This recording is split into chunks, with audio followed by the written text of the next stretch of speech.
Yeah, Sirski.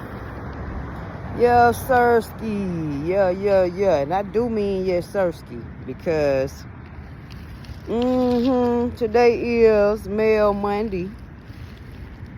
It's also Labor Day for y'all who get to sit at home and enjoy your day off from your job and barbecue and do the things that you do.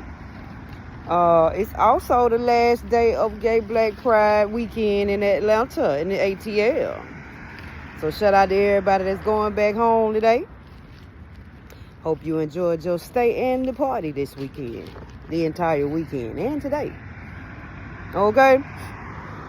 Because those of us that's from here, we know that it's a Magic City Monday.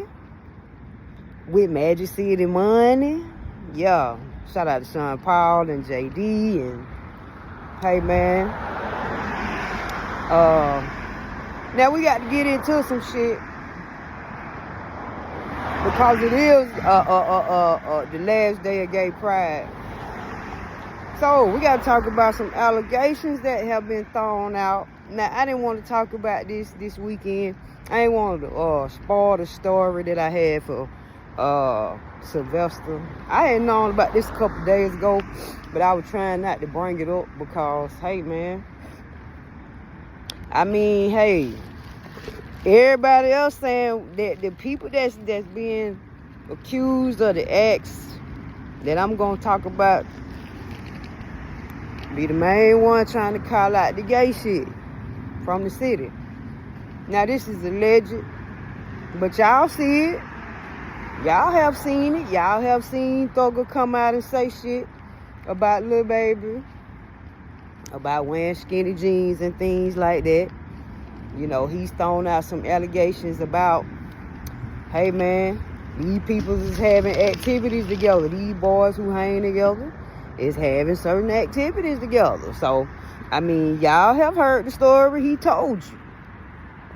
He told you that secretly, a lot of them that hang together, they bang together. And I ain't talking about gang banging.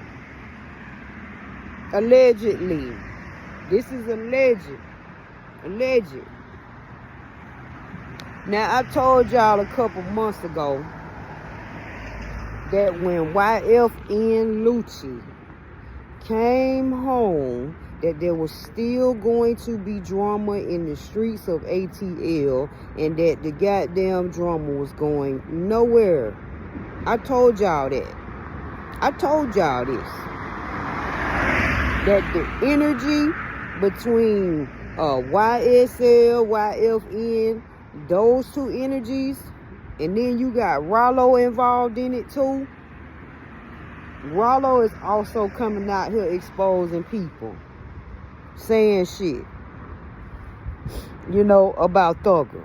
Talking about he snitched allegedly, you know, on the video, which he is saying some shit, you know what I'm saying? Now, I wouldn't call him no snitch. I don't, you know, hey man, that ain't my game to play, so I don't know nothing about that. I ain't speaking on nothing that I wasn't there, but we did hear the recording, and to a lot of the fellas in the city, they feel like he snitched to get out of his situation.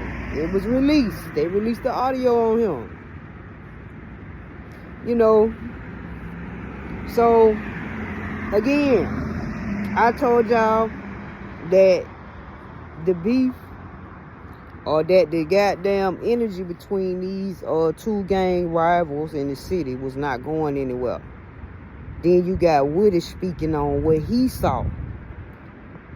YSL Woody is speaking on what he saw, and he's talking about how Thugger and Pee Wee Roscoe, Pee Wee, allegedly had some type of interaction with a tranny, with a transsexual in the city. Now this is alleged, but this is him on goddamn video saying this shit. It ain't me talking about it. He said it. It came out of his mouth. So you got now the fellas exposing each other with the gay activities. Now mind you, these are the same black men that put down real gay men for being gay. But at the same token, y'all out here hanging around them or being around them. And not all of y'all, because, you know, not everybody, you know, and some of y'all don't have nothing against gay folks. Some of y'all don't, you know, some of them. But I told y'all a long time ago that even though Atlanta has been deemed one of the gayest cities in America, we have been called this, right? Because it's a land of freedom when you come down here to be yourself. You can be, but you know, you see people still hiding. That's why these niggas exposing themselves, because they been hiding. They exposing each other now. The goddamn shit coming off. The goddamn, you know, the wool coming off for folks' eyes about the bullshit in the city. Even though we have been deemed gay black Hollywood and all that, there is still a thick goddamn coat of homophobia that covers this city. I don't give a fuck what they tell you. There are certain gatekeepers that do not want to see the rise of LGBTQ get into any power in this city. Not too much of power. They might give you a tinge, a little bit, but they don't want to see a lot of goddamn LGBTQ people, especially in the rap game. And we can see that from what happened to Shamar. Y'all see what happened to Shamar, right? Shamar didn't go far. And I ain't trying to rhyme that just came out. Shamar didn't get that far. He got a buzz. People was doing his dance. He got popular. His shit was goddamn streaming. Folk were doing that dance. You had NFL people dancing like him doing that dance. You dig what I'm saying? So Shamar got to a level of fame and success from Atlanta, but then it stopped. Why is that? Because there are still gatekeepers at the top of the Atlanta music scene that does not want to see LGBTQ people get into those spaces. That's exactly why the fuck his fame stopped and his rise stopped. Allegedly. I'm going to say allegedly. And there are some other things that happened too with Shamar too, because he had some personal issues that I saw online too with his boyfriend or whatever. But he had some personal issues that he you know what I'm saying, they try to come from him, jealousy, you know what I'm saying, which happens when you try to rise and do your shit. You know, jealous people gonna come after you. So it's just, you know, he just got to find out a way to deal with his fame, right? So he had some personal issues, but again, there are still gatekeepers that don't want, that has some homophobic areas in the city, because we are in the Bible Belt, and some of these people are still old-fashioned, and they want to go by their Bible, and they want to go by the book, even though they carry some of the most gayest homophobic, homosexual energies that I can see clearly. I can see this on these people. I'm not calling nobody name. I ain't calling nobody out. I'm just telling you, I see you. And you trying to stop people who are being themselves authentically, bro. But we see it in you. I ain't calling nobody name, though, but I'm just putting it out there. Because, you know, it is what it is. You know, I'm a truth teller. I'm keeping 100 on. Even if my shit get exposed, whatever I done, I keep 100. I'll admit to whatever I done did, I stand on it. Because it is what it is. Been through the trenches of this city, bro. Each side of town. East, north, south, west, wherever it been, I've been there. So, if I done did shit, I can admit it. I ain't gonna sit here and cover it up like these niggas be doing, bro. But it is what it is. I'm just saying, though, it be a lot of capery. You know what I'm saying? And it's just high time that shit get exposed, too.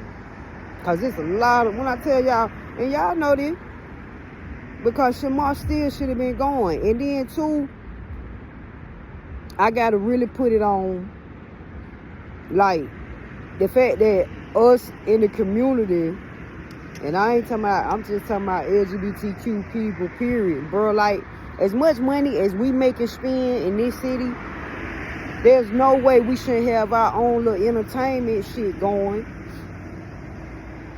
where our artists that come from our you know, different way of lifestyle, we should be able to maintain our own shit without the gatekeeper. It's no reason why, you know what I'm saying? It's no reason why we should still be underdogs in the city without coming together. But I do understand how 48 laws of power work too. I understand this.